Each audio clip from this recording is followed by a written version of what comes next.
வணக்கம் நேயர்களே. வெற்றி படிக்கட்டு தினமும் உங்களை தருகின்ற செய்தி. நாமெல்லாம் வெற்றி பெற வேண்டும் என்பதற்காகத்தான் இந்த செய்தியை உங்களுக்கு தினமும் தந்து கொண்டிருக்கின்றேன். நாம் சில நேரத்தில் வெறும் குப்பை என்று எண்ணுகின்றது. அந்த குப்பையிலிருந்து கூட இப்பொழுது மின்சாரம் எடுக்கிறார்கள். கடலுக்குள்ளே வெறும் சிப்பியாக கிடக்கின்றதில் கூட முத்து இருக்கின்றது. எனவே எது எங்கே இருக்கும் என்று நாம் தான் ஆராய்ந்து பார்த்து அந்த ஆராய்ச்சியின் மூலம் நாம் நல்லதை தெரிந்து கொள்ள வேண்டும். அதுதான் வாழ்க்கை. மைக்கேல் ஆஞ்சலோ என்பவர் இத்தாலி நாட்டில் பிரபல ஓவியர். போப்பாண்டவர் இருக்கின்ற வாட்டிகன் சிட்டி என்று சொல்லுகின்ற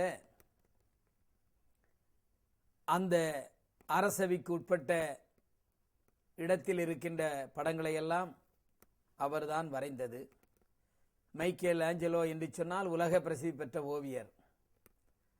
அவருக்கு சிலையும் வடிக்க தெரியும். அவர் வரைந்த மிக அதிசயத்தக்கமான ஒரு ஓவியம் என்று சொன்னால் லாஸ்ட் சப்பர் என்று இயேசுநாதர் கடைசி காலத்தில் கொடுத்த விருந்தை அவர் படமாக பிடித்திருப்பார். இப்படித்தான் அந்த மைக்கேல் ஏஞ்சலோ அவர்கள் ஒரு நாள் வீதி வழியாக சென்று கொண்டிருந்தார். அங்கே சிற்பங்களை செதுக்கி விற்று கொண்டிருந்த ஒரு வியாபாரி அங்கே இருந்து கொண்டிருந்தார். அவர் பக்கத்திலே ஒரு அழுக்கான ஒரு கல் கிடந்தது. அந்த கல் அந்த வியாபாரிக்கு இடைஞ்சலாக இருந்தது. அழகான சிலைகளை வைத்திருக்கின்ற நேரத்தில் அது மிகவும் அழுக்காக மோசமான நிலையில் அந்த சிலை கிடப்பதை அவர் விரும்பவில்லை. யாராவது எடுத்து சென்றால் நல்லது என்று நினைத்துக் கொண்டிருந்தார். அந்த நேரத்தில் நமது மைக்கேல் ஆஞ்சலோ சென்றார். அவர் அந்த கல்லையே கூர்ந்து பார்த்தார். கூர்ந்து பார்த்து விட்டு கடைக்காரிடம், ஐயா, இந்த கல்லின் விலை என்ன என்று கேட்டார். அவருக்கு ஆச்சரியமாய் போய்விட்டது. இந்த கல்லை யார் எடுத்துக்கொண்டு போக மாட்டார்களா என்று ஏங்கிக் கொண்டிருந்தேன்.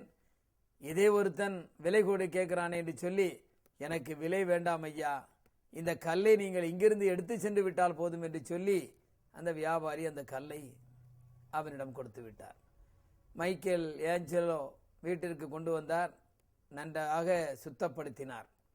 அவர் மனதை ஒருமைப்படுத்தினார். இயேசுநாதர் காலத்தில் இயேசுநாதரை அங்கே சிலுவையில் அறைந்த பிறகு அந்த உடலை எடுத்து தாய் மடியில் வைத்து அழுவது போல, மேரி அழுவது போல அங்கே ஒரு சிலை வடிக்க வேண்டும் என்று சொல்லி அந்த கல்லால் அவர் ஒரு சிலையை வடித்தார். தத்ரூபமாக வடித்தார். அவரது எண்ணம் செயல் அத்தனையும் அந்த இயேசுநாதர் போலே, அந்த இரத்தம் படிந்த இயேசுநாதராகவே தெரிந்தது. மடியில் இயேசுநாதர் கிடப்பது போல் அருமையாக செதுக்கி பிரம்மாண்டமாக வைத்து விட்டார். மீண்டும் அந்த கடைக்காரிடம் சென்றார். ஐயா, நான் ஒரு சிலை வைத்திருக்கிறேன், அதை நீங்கள் வாங்குவீர்களா என்று கேட்டார். சரி என்று அந்த வியாபாரியும் அங்கே சென்றார். இந்த சிலையை பார்த்தார். அவருக்கு ஆச்சரியம் தாங்கவில்லை. இவ்வளவு தத்ரூபமாக ஒரு சிலையை வடிப்பவரை நான் இதுவரையிலும் பார்த்ததில்லை. என்ன விலை வேண்டுமானாலும் உங்களுக்கு தருகிறேன், நீங்கள் எனக்கு அதை தாருங்கள் என்று கேட்டார். அப்பொழுது மைக்கேல் ஆஞ்சலோ சொன்னார், ஐயா, உங்கள் வியாபாரத்திற்கு தடையாக இருந்த கல் தான் இந்த கல். அந்த கல்லை எடுத்து வந்து சுத்தம் செய்து மனதார சிந்தித்து இந்த சிற்பத்தை வடித்தேன்.